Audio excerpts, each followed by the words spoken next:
YMCA because I love it. Well, I take gymnastics there, and I do things like when I go to the classroom there when my mom goes exercising, I'm very interested in the crafts mostly. It's just been really nice to have that kind of consistency when my husband is away a lot. The kids recognize people. We'd been coming for a few weeks, and the ladies in the child care would say, oh, here's Mary Claire and here's Alex. It was nice that they knew their names. When we started going and I would drop her off, she would cry. And now when we come in the door, she runs to the thing and starts to take her shoes off because she's so excited to get, where her little classroom is. For us, it's an ongoing partnership. We continue to look at some ways. And we kind of feel like right now, especially because of the way economy is, families are looking for a place that's not so expensive that it's out of reach, but where they can be together, enjoy time together. And so we enjoy partnering with the YMCA in those kinds of projects.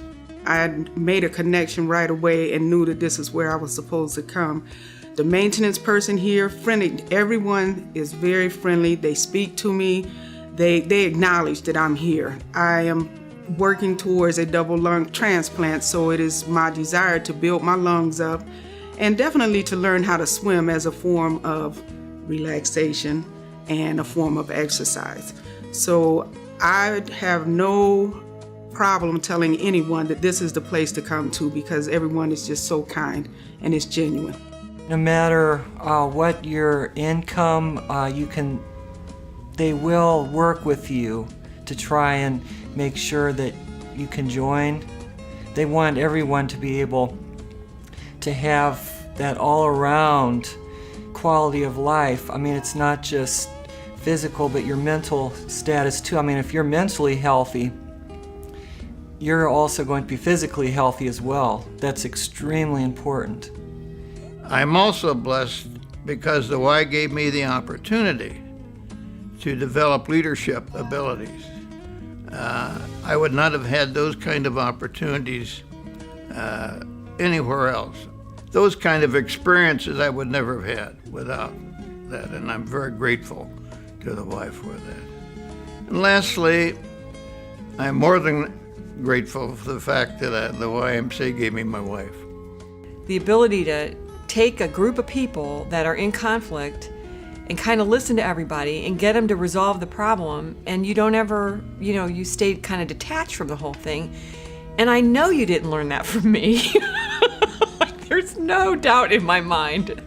And I'm just curious, I guess that's just something, you got as a gift. And he sat there and turned around and looked at, he was, on the computer, he turns around and says, no, I learned that at Camp Wainoa. I said, you're kidding me. He said, no, that's where I learned it, because everything we did there was in a team, and we had to get it done. We had to function together. So I just thought, now this is, years since he's been to camp, but that's something that he will actually take into his adult life, maybe even probably even his career, whatever he does.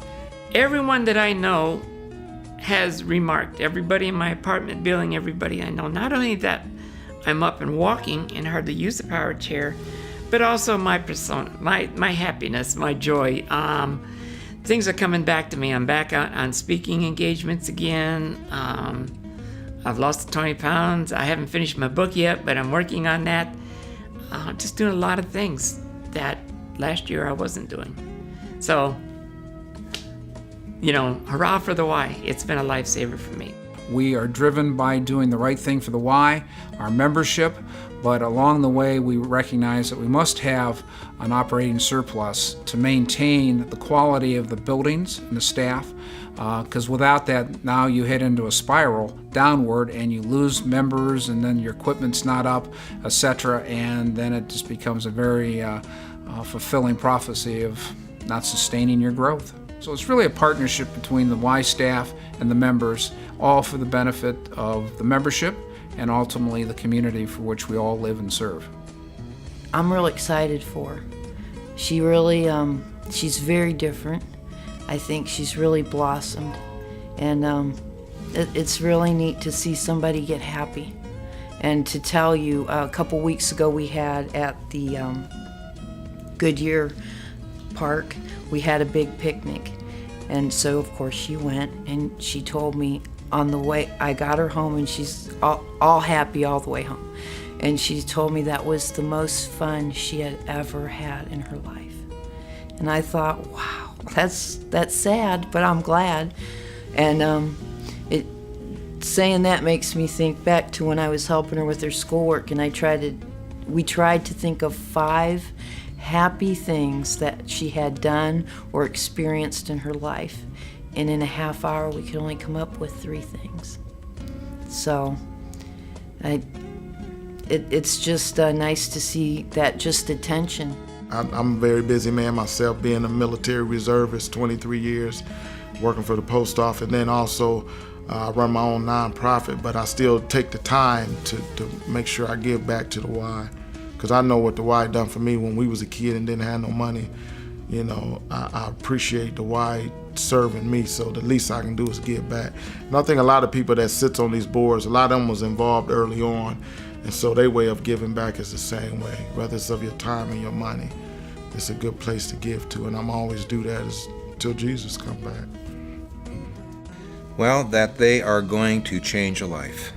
And by getting involved with this organization, they definitely are going to connect with lives, and they're going to change someone's life or a family's life, but that it will happen. You will impact either a child or a mother or a family as we reach out and do our things in the community, whether it's at camp or whether it's one of the Partners with Youth kickoff events, and we try to motivate everyone, but you will connect and you will change a life. And it feels good, and it becomes very contagious. You want to do it on a regular basis. Because this is the YMCA.